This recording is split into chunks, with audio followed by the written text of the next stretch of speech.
기도하시겠습니다. 아버지 하나님, 참으로 거룩하고 복된 주의 날을 우리에게 허락하여 주시고 하나님의 말씀을 함께 사모하는 그 믿음의 자리에 우리를 불러 모아주셔서 감사합니다. 하나님, 기록되어진 말씀이 증거되길 원합니다. 기록되는 것에서 멈추지 않고 살아있고 운동력 있는 말씀이 되어서 우리의 심령을 터치하고 우리의 아픔과 상처를 터치하여 주시어서 치유되고 회복되는 은혜의 시간, 성령 충만한 시간 되도록 주장하여 주옵소서. 예수님의 이름으로 기도하옵나이다. 아멘. 여러분은 혹시 밥 버퍼드라고 하는 분을 알고 계시는지요? 이분은 미국 달라스 출신인데 11살 때 아버지가 하늘나라에 갔다고 이야기합니다. 그래서 그는 어렸을 때부터 한 가지의 꿈이 있었다면 돈을 많이 벌고 출세하고 또 세상적으로 얘기해서 성공하는 것이 그의 목적이었고 또 목표가 될 수밖에 없었던 것입니다. 그렇게 30년을 성실히 부지런히 일해서 어느 날 보니 자기가 한 통신회사의 케이블 회사의 사장 자리에까지 올라가게 되고 엄청난 돈을 벌고 명예를 얻게 됐다는 것을 발견하게 되었습니다. 그에겐 로스라고 하는 아들이 하나 있었어요. 그는 딸도 없고 외동 아들이었습니다. 이 아들은 아버지의 자랑이었지요. 아주 똑똑한 아들이었습니다. 그는 아들에게 자신의 모든 사업을 물려주고 싶은 마음에 어려서부터 이 아들을 잘 훈련시켰습니다. 아들은 1987년도에 대학을 졸업하고 취업을 했는데 그 당시 첫 번째 회사에서 받은 계약한 연봉이 15만 불이었다고 이야기를 합니다. 15만 불, 어마어마한 돈이 아닐 수 없죠. 대학을 갓 졸업하고 10만 불 이상의 연봉을 받는다라고 하는 것은 2015년인 지금도 사실은 불가능하다 할 정도로 어마어마한 액수인 것만은 틀림이 없습니다. 하버드나 스탠포드 정도의 좋은 학교를 나오고 그것도 아주 좋은 성적으로 나온 몇몇 학생들에게 주어질 수 있는 특권이라고 할 수 있을 정도로 아주 영특한 그런 아들이었다라고 이야기할 수 있지요. 그런데 이 아들은 지금으로부터 약 27, 8년 전에 15만 불이라는 거액의 연봉을 받았는데 더욱 놀라운 것은 그가 직장 생활 두세 달인가 했을까요? 그는 6개월도 채 하지 않았을 때에 회사로부터 다시 제안을 받게 됩니다.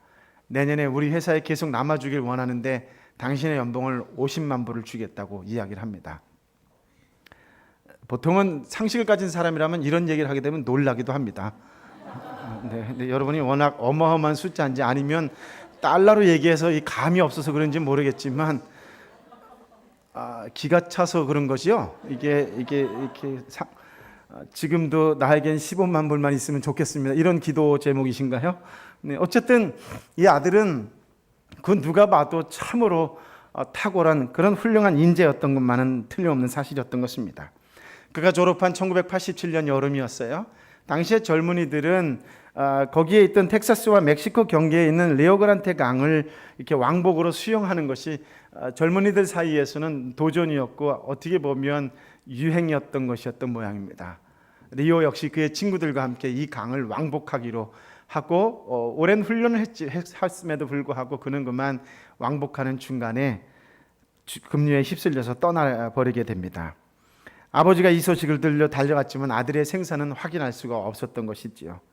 넉 달 동안을 찾아 헤맸으나 찾지 못하다가 결국은 시신으로 발견되어지게 맙니다. 결국 그렇게 기대하고 키웠던 아들, 어른 아들도 아니고 애지중지 키웠던 장성한 아들을 떠나보냈던 그 아버지의 비통한 마음은 저와 여러분 그 누구도 쉽게 이해하기는 어려울 것입니다. 그 사람이 넉 달 동안 할 수 있었던 것은 이런 기도였다고 합니다. 하나님, 이 상황을 받아들일 수 있는 용기를 주시옵소서, 힘을 주옵소서. 그는 날마다 그렇게 눈물의 기도를 드렸다고 합니다. 그런데 아들의 시신을 찾기 전에 이 아버지가 아들의 책상에서 1년 전에 아들이 써놓은 글을 하나 발견하게 됩니다. 그 글은 놀랍게도 이렇게 시작되고 있었습니다. 만일 누군가가 이 글을 읽고 있다면 저는 이미 죽었을 것입니다. 내가 죽은 것을 어떻게 아느냐고요? 내가 죽지 않았다면 분명 이 글을 고쳐 썼을 테니까요. 그런데 내가 비록 죽었다 할지라도 한 가지만은 기억해야 할 것이 있습니다. 그것은 내가 지금껏 살아오면서 참으로 좋은 시간을 보냈다는 것입니다. 그리고 그보다 더 중요한 것은 내가 지금 더 좋은 곳에 있게 되었다는 사실입니다. 그리고 이 글은 마지막 부분에 이렇게 기록합니다. 끝으로 나는 아버지를 사랑하며 아버지께 감사드립니다. 아버지는 저에게 정말 좋은 삶을 살도록 해주셨습니다. 아버지 마음이 흔들리거나 약해져서는 절대로 안 됩니다. 하늘문에서 아버지를 기다리고 있을 것이니까요. 제가 떠나기 전에 이 글을 쓰게 해주신 하나님께 감사드립니다 라고 하는 편지가 그 아들 책상 위에 남겨져 있었습니다. 어떻게 23살짜리가 마치 자신의 죽음을 예견하는 것처럼 슬퍼할 아버지를 위로하는 글을 남겨놓을 수 있었는지 참으로 놀라지 않을 수 없습니다. 밥 버퍼드 씨는 이 글을 읽으면서 자신이 서 있는 자리가 어디인지 다시 한번 보게 되었다고 말을 합니다. 그는 이 사건을 소개하면서 또 이렇게 이야기합니다. 아들을 그렇게 떠나보내고 난 다음에, 그리고 아들의 글을 보면서 난 내 자신이 누구인가를 다시 깨달았다. 이것은 나를 붙잡아 메어둘 수 없는 순례자라는 것, 시간과 운명의 주인이 아니라 청지기일 뿐이라는 것을 나는 새삼 깨닫게 되었다. 나는 방심할 수 없는 군인으로 부름받은 자라고 그는 고백합니다. 그러면서 그는 남은 인생을 새롭게 시작합니다. 인생의 전반전도 잘못 보낸 사람, 소비하며 낭비하는 보는 그런 시간을 보낸 사람은 아니었지만 이 사건을 계기로 해서 인생의 후반전을 새롭게 시작한 것입니다. 그는 하프타임이라고 하는 영성 운동을 일으켜 인생의 전반전에서 세상의 성공을 위하여 목숨을 걸고 살아가고 있는 자들에게 이제 그 자리에서 잠시 멈추고 인생의 후반전을 의미 있는 시간으로 보내라고, 의미 있는 인생을 되찾도록 돕는 인생을 살겠노라고 그는 결단하고 결심하게 됩니다. 그래서 그가 한 권의 책을 씁니다. 그 책의 제목이 하프타임이라고 하는 것이죠. 밥 버퍼드, 그는 하나님께서 자기의 인생 속에 어떤 목적을 주셨는지를 한번 곰곰이 생각해보는 그런 시간을 가지는데 그것을 하프타임이라고 이름 짓습니다. 자신의 내면의 음성에 주의를 기울여라. 그것이야말로 애초에 설계된 본연의 모습으로 돌아가는 영혼의 갈망이기 때문이다 라고 이야기하면서 지금도 그는 인생의 후반전을 살아가고 있는 사람들에게 새로운 용기와 새로운 도전을 불러일으키는 무브먼트를 일으키고 있습니다. 2003년 6월이었어요. 오후 3시경이었을 겁니다.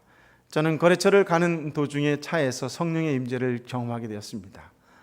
도저히 주체할 수 있는 그 울음을 멈출 수가 없어서 차를 길가리에 세워놓고서 한참을 울었습니다. 생각해보면 제 일생에서 이 눈물은 아마 참으로 오랜만에 흘리는 눈물이 아닌가 그런 생각이 듭니다. 저는 앞만 보고 달려가는 인생을 살아갔던 사람이었습니다. 목표가 하나 주어지면 그것을 꼭 이루고야 말겠다라고 하는 집념 하나로 밤을 낮삼아 일했던 그런 사람이었습니다. 제 아내가 제가 신대원 졸업할 때 졸업을 축하한다라고 이야기하지 않고 뭐라고 이야기했는지 아세요? 사실 위험한 얘기이긴 하지만 이 시간은 녹화를 안 할 거라는 생각으로 제 아내가 그렇게 얘기하더라고요. 참 너는 지독한 놈이라고. 저보고 독한 인간이라고 이야기하더라고요. 보통은 졸업을 축하한다 뭐 이렇게 얘기해야 되는데 제 아내가 봤을 때 저의 인생에 있어서의 직장과 또 학업과 또 교회 전도사의 세 가지 일을 하는 것을 보고서 자기가 많은 도전과 또 감동이 되었는지 그걸 역설적으로 그렇게 표현합니다. 참 너는 독한 놈이라고. 네, 저는 독한 인간입니다. 옛날에. 중요한 건 이 대목을 꼭 기억해 주시기 바랍니다. 옛날에. 한번 따라해 보시겠습니다. 옛날에. 그러니까 지금은 아니라는 그런 말씀이죠. 저는 그랬습니다. 한 가지 무엇인가 주어지면 참으로 집요하고 독한 그런 사람이었습니다. 제 일생에 일을 열심히 해야 됐다고 생각했을 때에는 일주일에 5시간 장적도 있고 조금 너무하다 싶으면 7시간 장적도 있었습니다. 일주일에. 하루가 아니라 일주일에. 그래서 저는 굉장한 목표지향적인 사람이었습니다. 그래서 제가 제일 좋아하는 노래 중에 하나가 전우의 시체를 밟고 밟아 이런 거였습니다. 주변 사람을 밟고 올라갈 수만 있다면 기꺼이 두려워하지 않고 밟고 올라가서 내 목표를 이루고 마는 그런 사람이었습니다. 저는 운동도 잘하는 그런 사람은 아니지만 운동을 좋아하는 사람이었습니다. 새로운 운동을 하게 되면 잠을 자지 않을 정도로 좋아했습니다. 제가 볼링을 좋아했어요. 그래서 압구정동에 당시로서는 이름이 좀 촌스럽지만 쌍봉 볼링장이라고 하는 것이 있었습니다. 볼링을 좋아하면 몇몇 친구들과 함께 밤을 셉니다. 그 볼링장은 밤을 24시간 운영하는 데 있어서 한번 모이면 밤을 새서 운동을 합니다. 그래서 어느 정도 수준에 이르게 되면 그만두지요. 또 한 번은 이제 축구를 또 하게 됐습니다. 축구를 잘 못하잖아요. 그래서 제가 다니는 학교에 축구부가 있었는데 한 가지 특징이라면 이겨본 적이 없는 그런 축구부입니다. 나가기만 하면 지는 그런 축구부였지만 제가 볼 때는 꽤 잘 차는 것 같아서 제가 거기서 일주일간 합숙하며 같이 축구부 생활도 한 적이 있습니다. 그러면서 그때 그 친구들이 그런 얘기를 하더라고요. 너는 아무리 해도 안 되는데 한 가지만 배우고 가면 세상에서 써먹을 수 있다고 얘기합니다. 그러면서 슛을 가르쳐 주었습니다. 그래서 일주일간 각도에 따른 슛 연습만 하는 거예요. 여러분이 도저히 믿을 수 없는 이야기를 한 가지 한다면 제가 한때 서빙고에서 저희 공동체 메시였습니다. 이쪽 분위기 아주 좋은데? 네. 이유는 간단합니다. 늘 저보고 교인들이 얘기하고 공동체 사람들이 얘기합니다. 골대에서 많이 떨어지지 말라고. 그러면 전문 용어로 좀 어려운 용어인데 용사시가 한번 제가 문자를 한번 써본다면 이 사자성어를 제가 좋아합니다. 접대축구라고 이야기합니다. 그러니까 골대 앞에 갖다 주면 발로 툭 치기만 하면 골 넣을 수 있는 그런 위치를 말하는 것이지요. 어쨌든 저는 그 축구를 배우고 싶어서 역시 축구부를 쫓아다니면서 일주일간 밤을 새기도 합니다. 이건 좀 괜찮게 되더라고요. 근데 제가 안 되는 운동 중에 하나가 농구였습니다. 여러분이 보시다시피 신체적 구조가 도저히 불가능하지 않겠습니까? 그런데 이거를 안 껴주는 거예요. 도저히 한 번도 시합에 껴주지 않는 거예요. 하고 싶은데.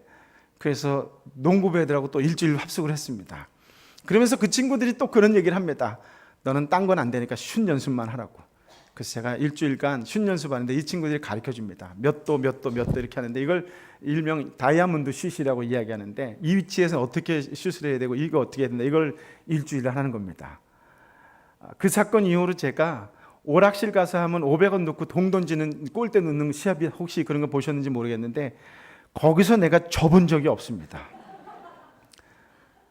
이 웃음 좀 다른데? 이게 퀄리티가 좀 떨어지는데? 처음에 왜 이 사람들이 지냐면 이 사람들이 저를 우습게 여기는 거예요. 설마 너가 늘 수 있겠냐 이런 생각을 해서 그럼 저는 반드시 조건을 겁니다. 내기를 합니다. 내기 하기 전까지는 절대 집니다. 제가 내기를 하면 그때 했던 것을 떠올려서 손가락에 감을 살려서 첫 번째 게임은 반드시 제가 이깁니다. 지금까지 기록은 한 번도 적은 적이 없습니다. 그러면 이 친구들이 열받아서 또 하자고 합니다. 제가 얼마나 머리 좋은 사람인데 또 하겠습니까? 하면 반드시 지거든요. 그래서 안 합니다. 저는 이기는 거에 대해서는 아주 탁월한 재주가 있을 정도로 집요하게 쫓아가고 목표를 세우면 지는 걸 싫어하는 그런 사람이었습니다. 옛날에. 지금은 안 그렇습니다. 지금은 모든 사람이 저를 보면 한가지같이 이야기하는 것이 어머나 아줌마 같아. 어떻게 그렇게 여성스럽니? 이런 얘기를 많이 합니다. 저는 지금 아주 부드럽고 온유한 그런 사람이 되었습니다. 라고 말하고 싶습니다. 그런 저에게 하나님이 찾아오신 거예요. 정말 앞만 보고 달려가는 저에게 하나님이 찾아오셨습니다. 주체할 수 없는 눈물을 어떻게 할 수가 없어서 차를 길거리에 세웠습니다. 그리고 눈을 떠보니 저녁 6시, 7시, 7시 정도 됐던 것 같아요. 한 3, 4시간 울었던 것 같습니다. 그 많은 사건이 있었지만 그 얘기를 다 드릴 수는 없고 제가 결정적으로 하나님과 딜을 하는 가운데에 제가 쟁취하고 얻어낸 것이 있다면 그것은 한 가지였습니다. 많은 이야기가 있지만 정말로 제가 꼭 이것만은 안 했으면 좋겠다라고 했던 것이 있다면 그것은 뭐냐면 더 이상 사람들에게 수치와 모욕을 당하는 일은 안 했으면 좋겠다라고 하는 것이었어요. 저는 오랫동안 광고대 행사에 있었고 실질적으로 사람들을 직접 만날 필요도 없는 카피라이터였기 때문에 사무실에서 주로 글만 쓰면 되었지만 어느 순간 제가 사업을 하면서 많은 사람들한테 참 모욕을 많이 당했던 것 같아요. 이 의뢰 생활이라고 하는 것이 그렇게 힘든 건 줄 몰랐을 정도로 정말 힘들었던 것 같습니다. 그러면서 저는 그 힘든 생활 속에서 한 번은 어려움도 겪었고 그 어려움 속에서 제 아내가 도움이 되지 않았다라고 하는 생각 때문에 아내를 많이 미워했습니다. 많이 싫어했습니다. 그래서 제 생활은 나도 모르게 속으로 병들었고, 그 병든 거에 한 가지의 단어로 표현한다면 외로움이었던 것이죠. 하나님은 그때 저를 만져주시면서 그 외로움을 치유해 주시는 것이 눈물이었던 것이에요. 근데 제가 마지막에 하나님 앞에 항복할 수 있었던 것은 뭐였냐면, 그 좋다, 다 들어주겠다라고 했는데 하나님께 마지막에 보여주신 사진 한 장이었어요. 그것은 뭐냐면 저보다 더 외롭게 눈물 흘리는 아내의 사진을 보여주신 것이었어요. 저는 그때 철저히 회개하고 그때 주님께 돌아오는 계기가 되었습니다. 그때 마지막 하나님의 음성은 그거였어요. 이제 그만 내게로 오라라고 하는 말씀이셨어요.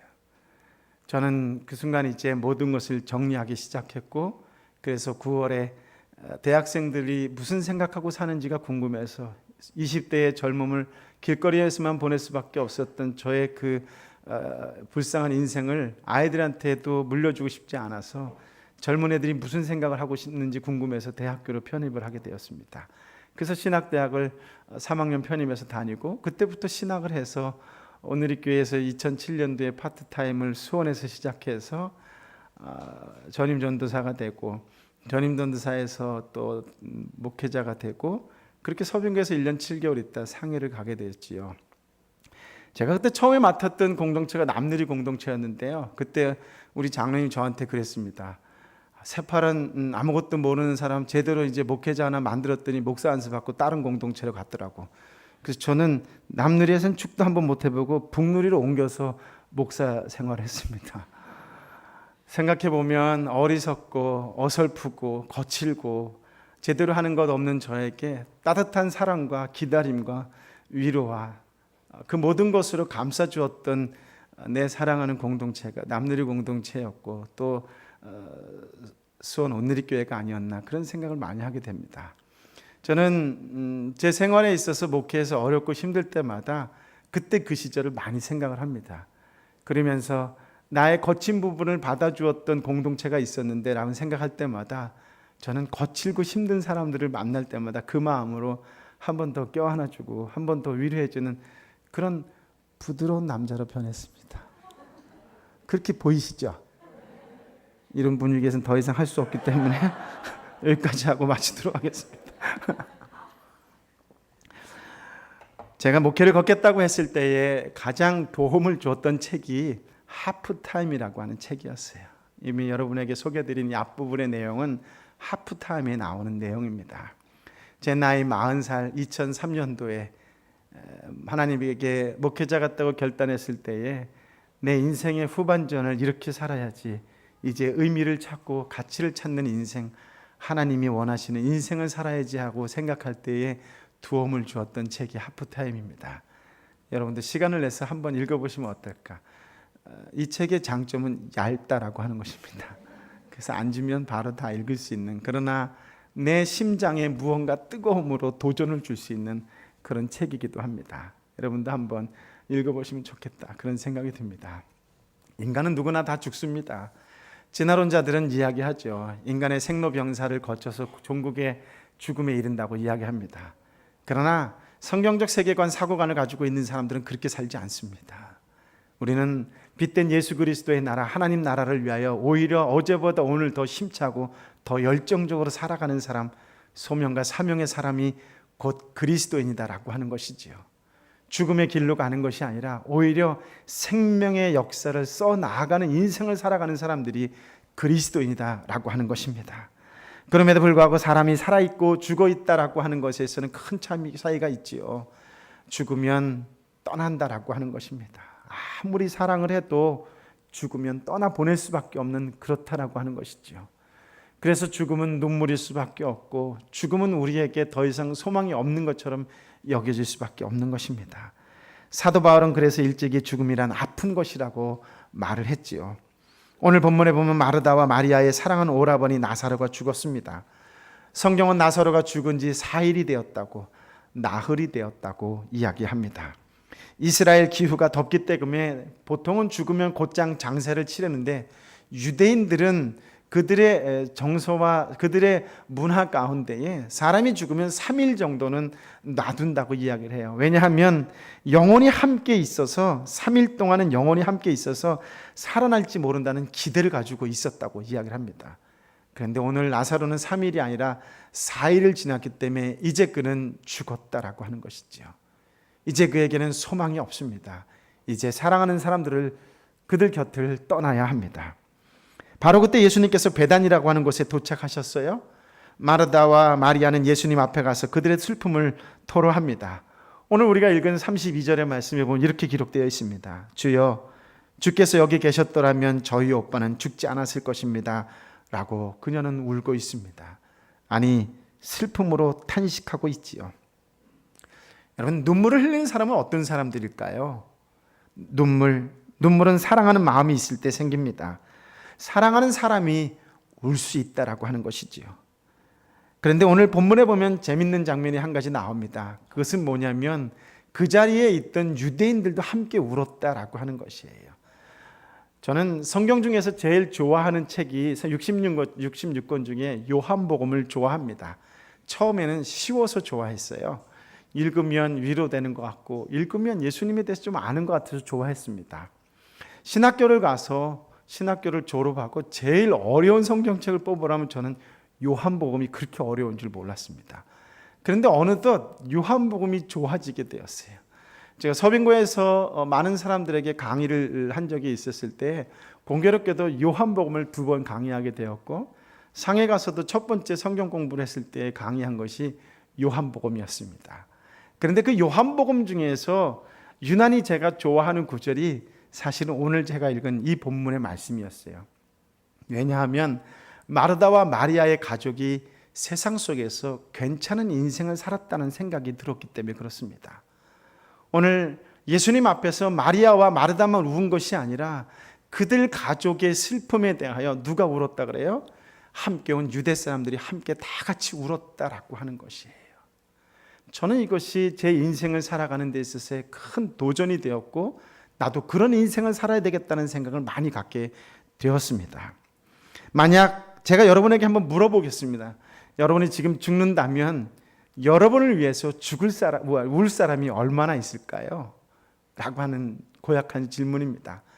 내가 지금 죽는다면 나를 위해서 눈물 흘릴 사람이 얼마나 있을까? 라고 하는 것이요. 저는 가끔 그런 생각 많이 했어요.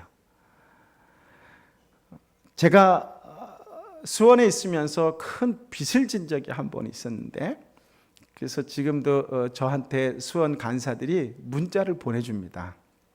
그것은 뭐냐면 장례 문자를 저에게 보내줍니다. 제가 여기서 교육자 생활하고 있는 동안에 저희 장인어른이 하늘나라에 가셨어요. 근데 그때 제가 하늘나라에 갔던 그 장인어른 소식을 듣고서 교인들이 한 200분이 찾아오셨어요. 그때의 그 고마움을 잊을 수가 없어서 제가 수원을 떠나서라도 간사들한테 얘기할 때 장례가 날 때마다 나한테 꼭 문자를 보내는데 지금도 상해로 그 문자가 날라옵니다. 제가 아는 분이면 전화도 하고 때에 따라 제 아내를 보내서 대신 조의도 하게 하고 때에 따라는 문자를 보내고 또 모르면 그냥 기도만 하고 그러고 있습니다. 그때의 그 빚을 잃어버릴 수가 없기 때문에 그래요. 그때의 그 감사는 너무나 큰 감동이었고 감격이었습니다. 여러분, 인생을 살면서 나 대신 누군가가 눌어줄 수 있는 그 한 사람이 있다면 나는 괜찮은 신앙생활을 했다고 생각을 합니다. 괜찮은 인생을 살았다고 생각을 해요. 저는 7개월 동안 상해에 있으면서 가장 많이 강조했던 것이 있다면 큐티하는 삶이었습니다.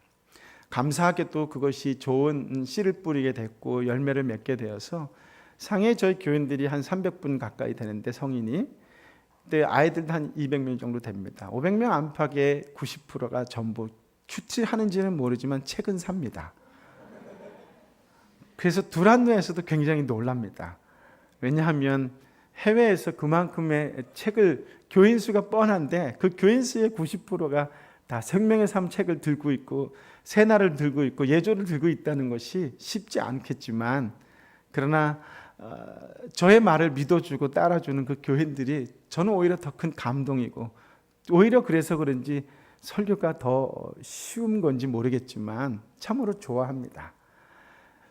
저는 그래서 늘 이야기합니다. 순예배에 참석하는 것이 나를 위해 눈물 흘리는 그 누군가 하나를 만드는 것이라고. 나부터 누군가를 눈물을 흘려주는 그 한 사람이 된다면 그 수는 정말 성령이 충만한 순이 될 것이라고. 올해는 그래서 작년보다 순이 굉장히 많이 늘어났습니다. 사랑하는 여러분, 예수님께서 오늘 오셔서 너는 누구를 위해서 울 수 있니라고 물어보기 전에 내가 먼저 눈물을 보여줄 수 있는 그 한 사람이 되면 얼마나 좋을까, 그런 생각을 해요. 모든 사람들은 죽기 때문에 눈물 흘리기도 하고, 아프기 때문에 눈물 흘리기도 하고, 절망하기 때문에 눈물 흘리기도 합니다. 그래서 이제 많은 사람들이 이야기하죠. 눈물에는 두 가지가 있다고. 이기적인 눈물과 이타적인 눈물이 있다고 이야기합니다. 그러나 보통 사람들은 다 자기 때문에 우는 경우가 거반 아닌가, 그런 생각이 듭니다. 어느 날 갑자기 뜻하지 않게 다가온 그 무서운 병, 악마와 같은 암, 이런 것이 찾아오면 눈물을 벌컥 쏟아내기 시작합니다. 사업에 실패해도 눈물을 흘리게 되고, 또 억울한 일이 생기게 되면 눈물을 흘리게 되고, 또 나는 소심하기 때문에 누가 뭐라고 얘기했을 때 아닌데 나는 아니라고 이야기하지 못하니까 답답하고 또 억울해서 눈물을 흘리게 되는, 그 모든 눈물의 중심이 한 가지 있다면 나 때문에 눈물을 흘린다라고 하는 것이지요. 근데 인류 역사상 나 때문이 아니라 다른 사람 때문에 눈물 흘린 분이 있다라고 하는 것이죠. 나의 아픔 때문이 아니라 내 이웃의 아픔 때문에 눈물 흘리신 그분이 있다라고 하는 것이에요. 그분이 곧 예수 그리스도다라고 하는 것입니다. 그분은 당신 한 사람 때문에 이 땅에 오시지 않으셨다라고 하는 것이죠. 그분은 철저히 이웃을 위해 오셨다라고 하는 것입니다. 눈물이라고 하는 것이 참 놀랍고 신비로운 것은 나 때문에 흘리는 눈물이라 할지라도 우는 사람은 공통적으로 하나씩 경험하는 것이 있다면 시원하다라고 하는 것이에요. 상황과 환경은 변하고 달라진 것이 아무것도 없지만 단순히 눈물 흘렸다는 그 이유 하나만으로도 속이 시원해진다라고 하는 것이지요. 소위 말해서 치유가 되고 있다라고 하는 것이지요. 자기만을 위해서 눈물 흘리는 것도 그런데 누군가를 위해서 눈물 흘린다면 그 효과는 이루 말할 수 없을 것입니다. 그런데 대한민국에서 산다라고 할 때에 남자들이 눈물 흘린다는 건 그다지 쉬운 것 같지가 않아요. 저도 아버지에게도 그렇게 교육을 받았고 또 많은 사회적 환경 속에서 배운 것이 있다면 남자는 눈물 흘리면 안 된다라고 하는 것이죠. 또 거창하게 어떤 사람은 이야기해서 일생에 3번만 눈물 흘려야 된다, 이런 식으로 교육을 받습니다. 눈물 흘리지 않는 것이 나쁘지만은 않을 수도 있지만 그러나 흘리지 않기 때문에 나오는 부작용이 너무 크다라고 하는 것이죠. 웬일인지 대한민국은 눈물 흘려야 될 때 흘리지 않으면 찾는 것이 하나 있다면 술이라고 하는 것이에요. 억울한 일이 생기면 술을 찾습니다. 힘든 일이 생기면 술을 찾습니다. 지치는 일이 생기면 술을 찾습니다. 외롭다 생각하면 술을 찾습니다. 그런데 정말 기분 나쁘고 또 속상한 것은 뭐냐면 드라마가 그렇게 가르치고 있다라고 하는 것이에요. 대한민국의 모든 드라마가 하나같이 똑같이 그 작가들이 정신세계가 정말 이상한 건 뭐냐면 힘들고 지치고 억울한 일 생기면 전부 뭐 하지요? 술을 먹는다라고 하는 것이에요. 마치 여러분은 술 먹어본 지 오래된 것처럼 뻔뻔스럽게 지금 표정을 짓고 계시지만 이것이 너무나 큰 부작용이라고 하는 것이에요.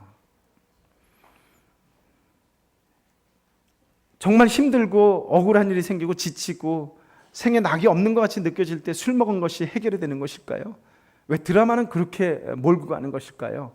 그리고 한결같이 술 먹은 뒤에 사고를 쳐서 가정을 깨뜨리고 여인을 눈물 짓게 하는 것이 대한민국의 드라마라고 한다면 이것이 나타나고 있는 양상이, 이것이 나타나는 영향력이 너무 무섭다라고 하는 거예요. 무슨 말이냐면 내 아들도 내 딸도 그걸 따라한다라고 하는 것이에요.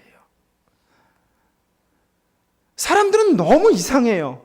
그거 아닌 거 알면서도 아니라고 말하는 것이 아니라 오히려 그것을 묵인하는 것처럼, 마치 그것을 허용하는 것처럼 살아가는 것이 너무나 문제라고 하는 것이에요. 술 먹고 막말하고 폭력을 휘두르면 분명히 잘못인데 술 먹어서 그럴 수 있지라고 너무나 쉽게 용서하는 것을 통해서 내 아들과 내 딸이 그걸 너무 빨리 배운다라고 하는 것이에요. 그래서 이거는 애새끼들도 중고등학교 이놈의 새끼들도 그저 열받고 뭐하면 술로 해결하려고 그러는 거예요. 뭔 대학생들이 무슨 그렇게 술하고 왼수 졌는지 술 먹다가 죽기도 합니다. 이것이 바른 문화인가요? 이것이 제대로 된 문화인가라고 하는 것이에요. 저는 가끔 그런 생각이 들어요. 그리스도인들이 정말 이때는 한번 똘똘 뭉쳐서 아니라고 얘기해야 된다고 생각이 들어요.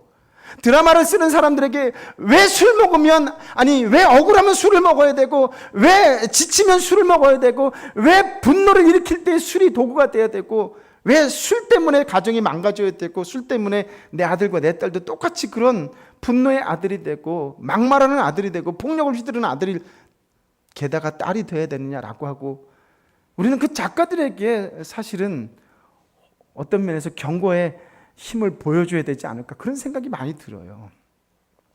저는 그런 생각 많이 듭니다.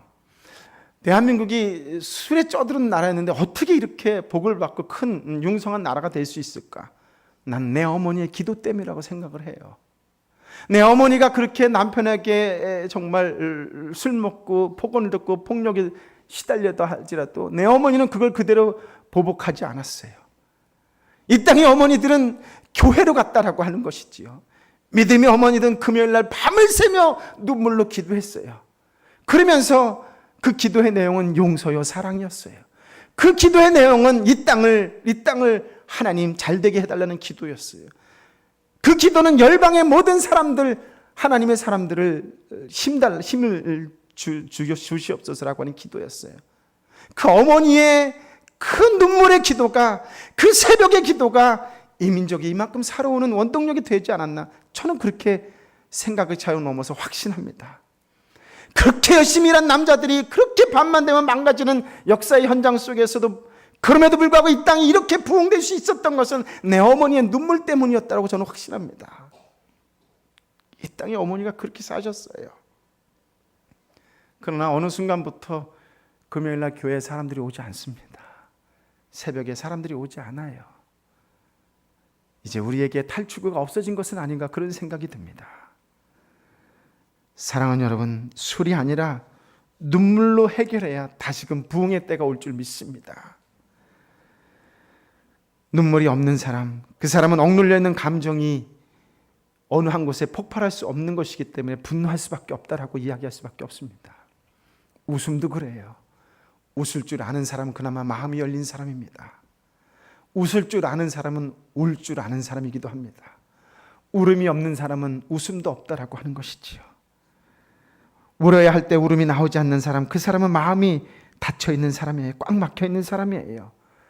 마치 육신의 암세포가 정상세포를 다 먹어가는 것처럼 내 육체의 억눌림이 영혼의 세계를 억압하고 있다라고 하는 증거이기도 하지요.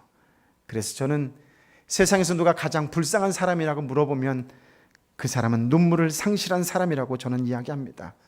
눈물을 상실한 사람의 한 가지 특징이 있다면 마음속에 자유가 없습니다. 해방이 없어요. 속에 있는 맺힌 것들을 풀어놓을 해방의 능력, 생명의 능력을 잃어버린 사람이라고 하는 것이죠. 하지만 눈물을 흘리는 사람에게는 해방의 능력이 있습니다. 비록 그것이 나 한 사람을 위한 이기적인 눈물이라 할지라도, 모든 사람이 자기 문제는 눈물 흘리고 또 눈물 흘리는 그런 눈물이라 할지라도 그곳에는 약간의 자유를 맛볼 수 있습니다. 그러나 이미 언급한 것처럼 나 자신의 문제가 아니라 이웃의 아픔, 이웃의 문제 때문에 이 땅에 기꺼이 눈물을 흘리시는 그 한 분이 있으니 예수님, 예수 그리스도라고 하는 것이에요. 예수님의 눈물은 철저히 이타적인 눈물이었어요. 예수님의 눈물은 철저히 공감의 눈물이었어요. 저와 여러분의 아픔, 저와 여러분의 그 속마음을 이해하시기 위해서 먼저 흘리시는 그런 눈물이셨습니다. 예수님의 눈물은 참회의 눈물이었고, 예수님의 눈물은 아파하는 눈물이었고, 고통스러워하는 눈물이었어요. 여러분에게 짓궂은 질문 한번 또 해보고 싶습니다. 여러분은 다른 사람이 아플 때 여러분도 아프던가요?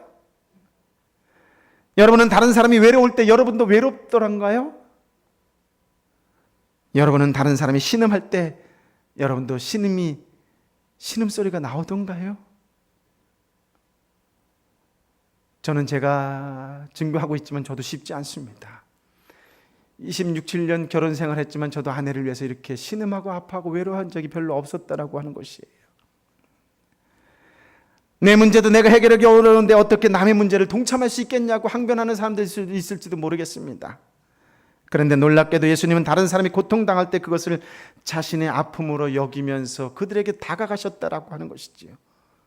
오늘 33절의 말씀을 보면 예수께서 마리아가 흐느껴 우는 것과 따라온 유대 사람들도 함께 우는 것을 보시고 마음에 비통에 괴로워하셨다라고 하는 것이에요. 예수님께서는 그들의 눈물을 보자마자 당신도 눈물을 흘리기 시작하셨습니다. 예수님의 마음은 두 가지였어요. 하나는 심령의 비통이 여기는 마음이고 또 하나는 상대를 불쌍히 여기는 마음이었습니다. 단순히 공감 문제를 뛰어넘는 특별한 모습이라고 하는 것이지요. 심령의 비통함을 여겼다는 말은 옛날 번역에 보면 심령의 통분이 여겼다고 기록하고 있습니다. 그래서 38절의 말씀은 예수님께서 다시금 속으로 비통하게 여기시며 무덤 쪽으로 가셨다라고 하는 것이에요.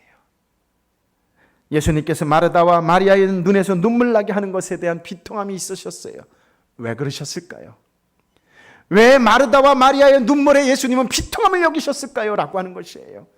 그것은 마리아와 마르다의 이야기가 아니라 그것은 사탄의 세력, 어둠의 세력, 죽음의 세력에 대한 예수님의 호통과도 같은 모습이 나타나기 위한 것이었습니다.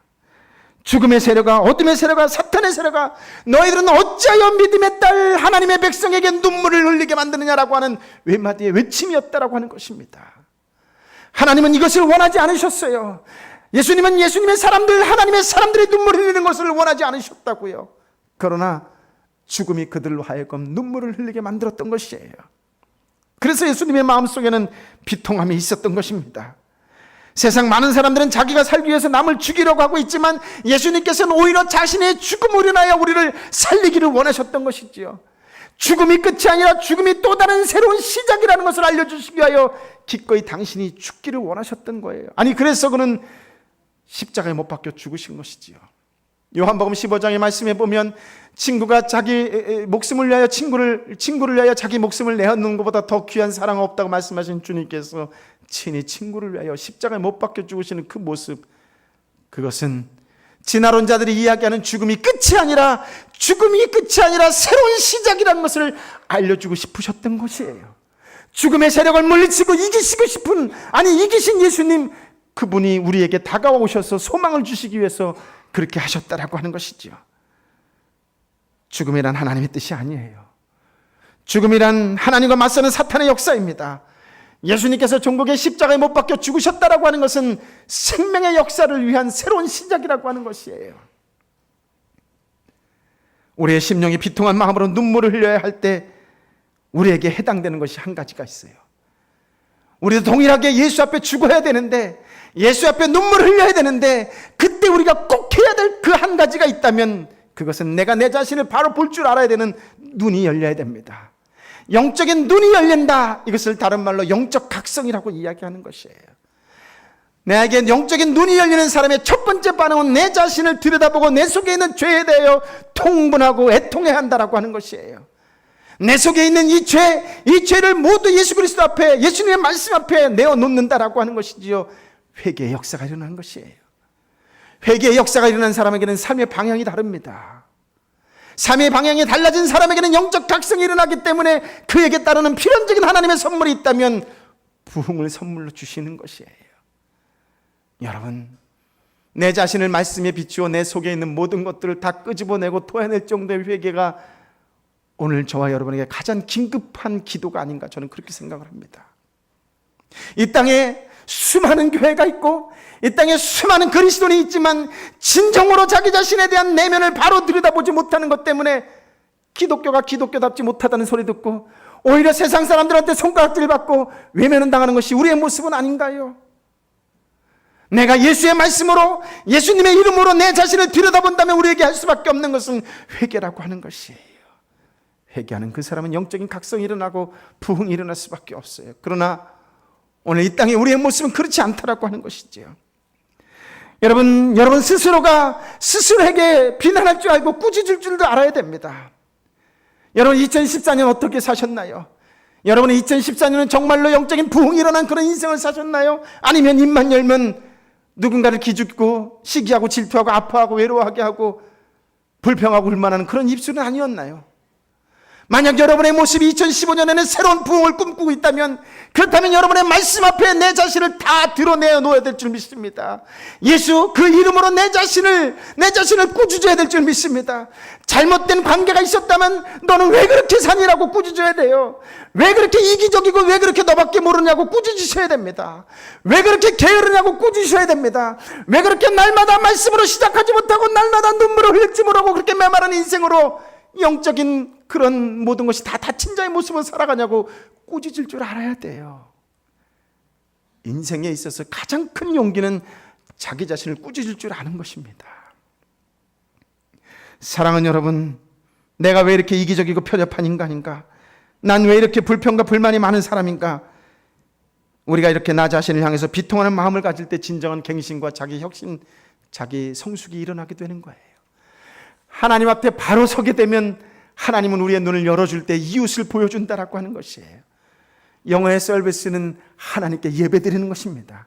하나님께 예배드리는 그 눈이 열리게 되면 영적인 각성이 일어나게 되면 동시에 열어주는 것이 이웃이다라고 하는 것이에요. 그래서 그것도 서비스라고 하는 것이에요. 하나님한테 바로 선 사람, 그 사람이 이웃을 볼 수 있는 눈이 열리게 되는 것이에요. 그래서 예수님은 하나님한테 순종하는 그 예수님의 모습 속에는 늘 이웃이 함께 있었던 것이에요. 이웃의 아픔이 나의 아픔이었고 이웃의 눈물이 나의 눈물이었던 것이에요. 나사로 앞에 눈물 흘리는 마르다와 마리아의 눈물이 예수님의 눈물이 되었던 것이에요.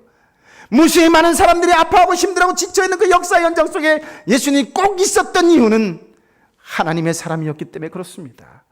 하나님은, 하나님의 사람은 동시에 이웃이 눈에 보이게 되어 있어요. 하나님한테 바로 서지 않기 때문에 우리가 이웃이 보이지 않는 것이에요. 하나님 앞에 바로 선 사람은 이웃의 고통을 향해서 비통히 여기는 애통이 하는 마음이 열리기 시작합니다. 그래서 슬픔을 모른 척할 수 없고 죽음 앞에서 오열하는 저들을 그대로 놔둘 수가 없는 것이에요. 그래서 예수님께서 먼저 눈물을 흘리시기 시작합니다.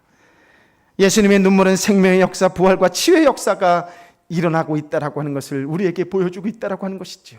만약 저와 여러분의 그 예수의 눈물, 그 예수의 눈물이 우리의 눈물이 된다면 우리도 역시 우리를 통하여 생명의 역사가 일어날 것이고 우리가 기도하는 그곳에 부활의 역사가, 부흥의 역사가 일어나게 될 줄 믿습니다. 왜냐하면 우리를 통하여 역사하시는 예수님이 계시기 때문에 그렇습니다.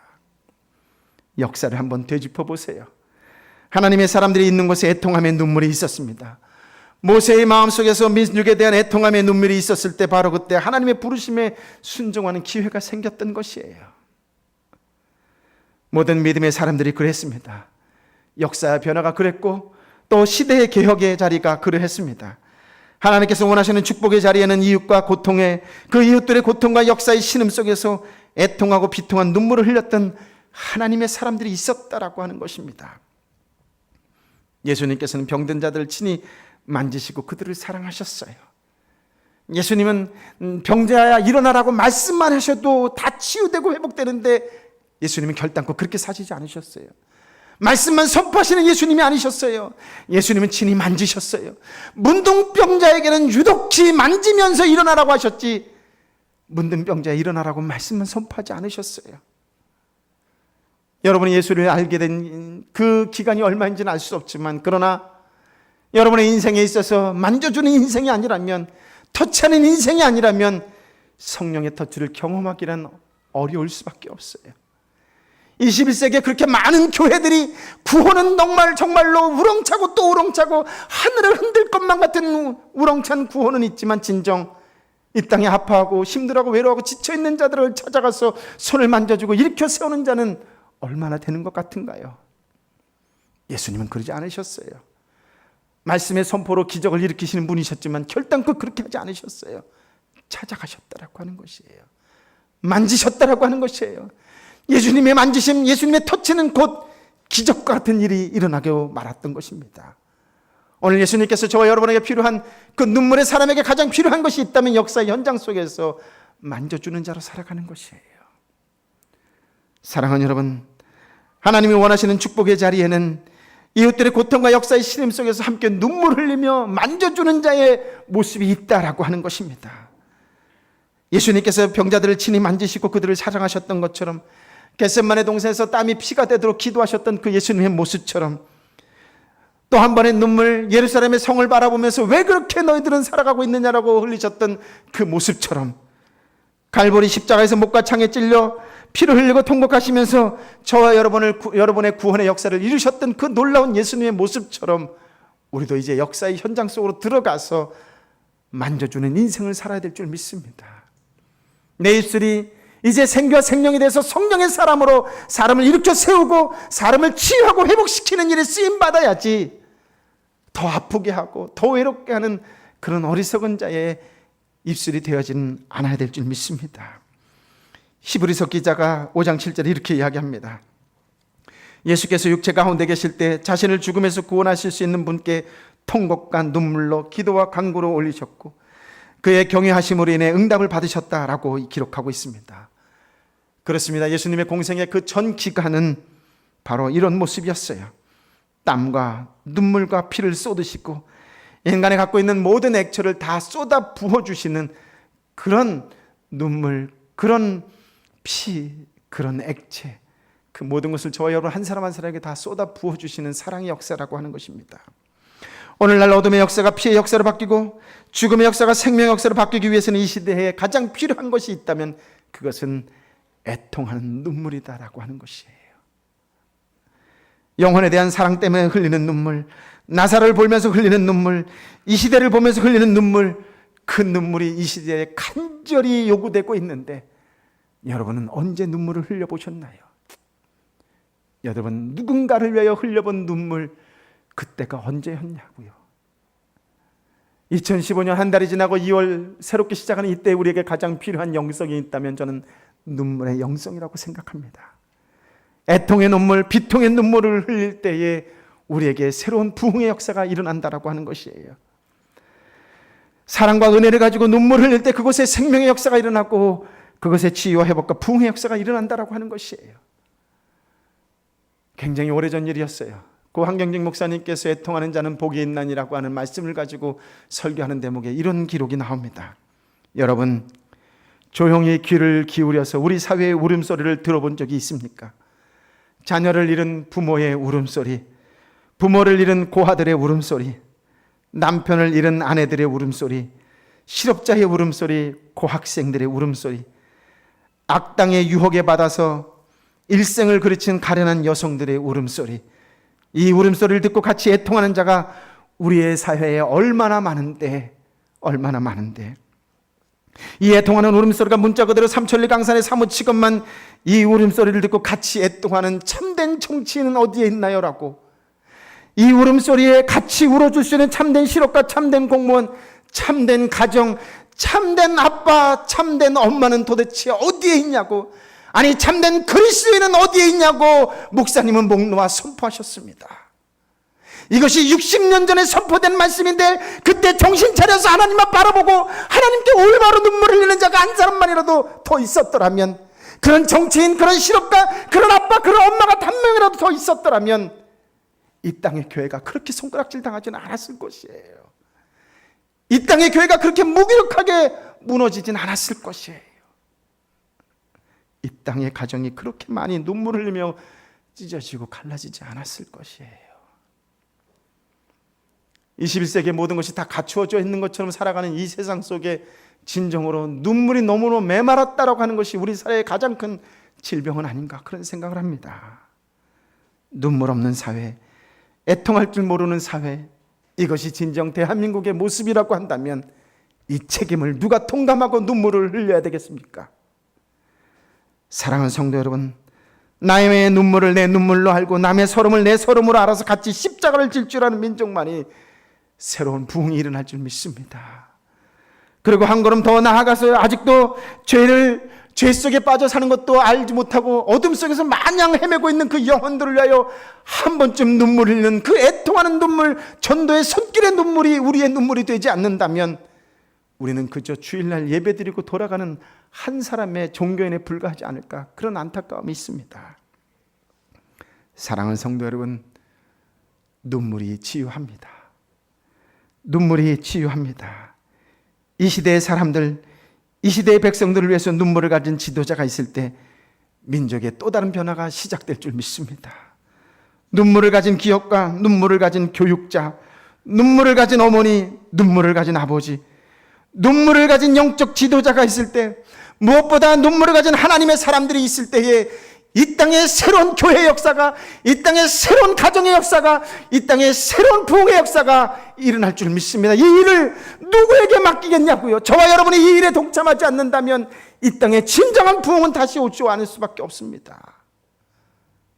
사랑하는 성도 여러분, 지금도 어둠과 죽음의 세력, 분노와 미움의 세력들이 이 시대를 붙들고 있는데, 예수를 믿는 우리가 예수의 마음으로, 예수의 성품으로 세상 속에 나아가 그들을 끌어안지 않는다면, 그들을 향하여 눈물을 흘려 기도하지 않는다면 하나님은 우리를 외면하실지 모릅니다. 이 민족의 부흥, 이 땅의 교회의 부흥, 이 땅의 진정한 가정으로의 참된 회복의 부흥이 일어나기 위해서는 저와 여러분의 눈물이 필요합니다. 저와 여러분의 눈물이 필요합니다.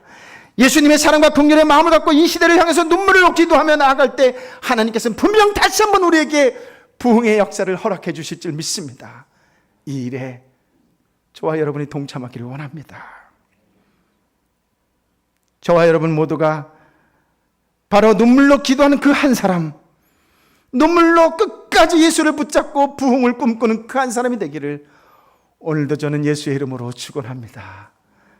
아버지 하나님, 오늘 우리에게 예수의 눈물을 보여주셔서 감사합니다. 예수의 눈물이 우리의 눈물이 되게 하여 주옵소서. 예수님의 신음이 우리의 신음이 되게 하여 주옵소서.